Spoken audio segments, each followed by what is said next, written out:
First trip to the gym in about 2 weeks post-COVID was a little brutal. I took it really easy. Did about a 45 minute workout, which was really probably a 25 or 30 minute workout because I went slow. I did light weights, did about 10 minutes of cardio, and just tried to get through it. And it was not easy. But I did wake up this morning feeling pretty good overall. Started to get my taste back from the last couple of days. That I think is just the side effect of the medicine, not really COVID taking my taste away. Tammy's dealing with the same thing. Everything kind of tastes like shoe leather, but it's getting there. Now I'm headed out to St. Louis area today to meet with a vendor, getting relationships, rekindled. People I've done a lot of work with over the years, and looking forward to that. Looking forward to get to see those folks again. It seems like anytime today you get to see people and socialize and talk business or anything else, it's a real plus after a couple of years of not really seeing people and having meetings and traveling and all those things. It's all spinning back up again for me, for us, and really looking forward to that. Back in May when I went to the ISA show in Atlanta was just really, really special to get to see. I saw 20, 30, 40 people that I'd worked with at that show, and everybody, it was just like walking back into an old high school again or something. And just wow, I'm just looking forward for the next few months of more and more of this, because it is truly something I enjoy, and looking forward to just establishing those relationships. I'm just so glad that I've focused so hard on relationships in the past to keep those things alive with people, and maintain mutual respect and admiration for other people and companies, and that those things go a long ways when it comes to a business. And regardless of whether or not I was going to be in that business or not, I always like to have those things, because you never know where they're going to lead.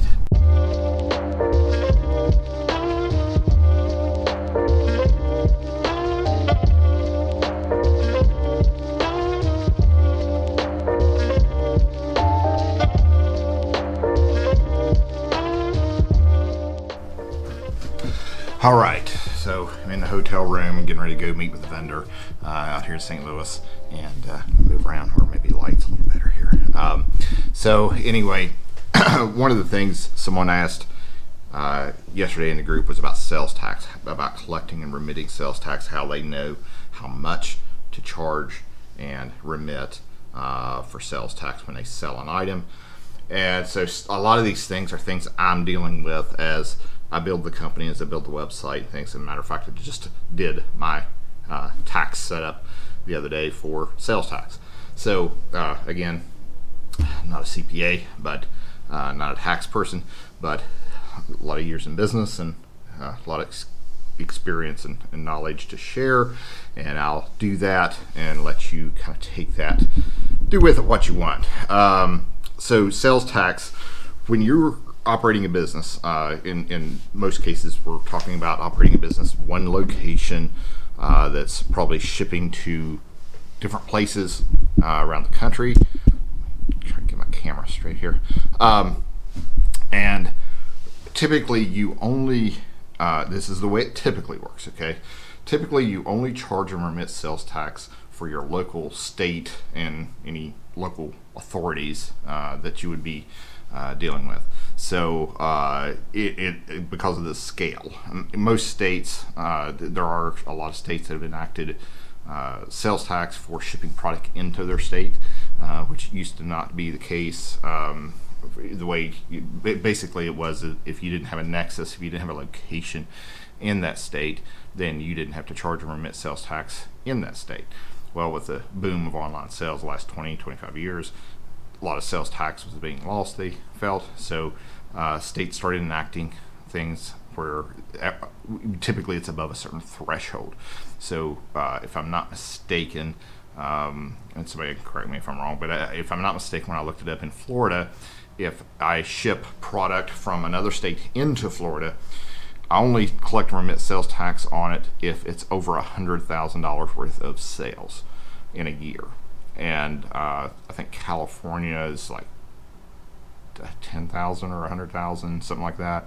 And so those states that have that typically have that threshold where you have to cross that before you're required to remit and pay sales tax.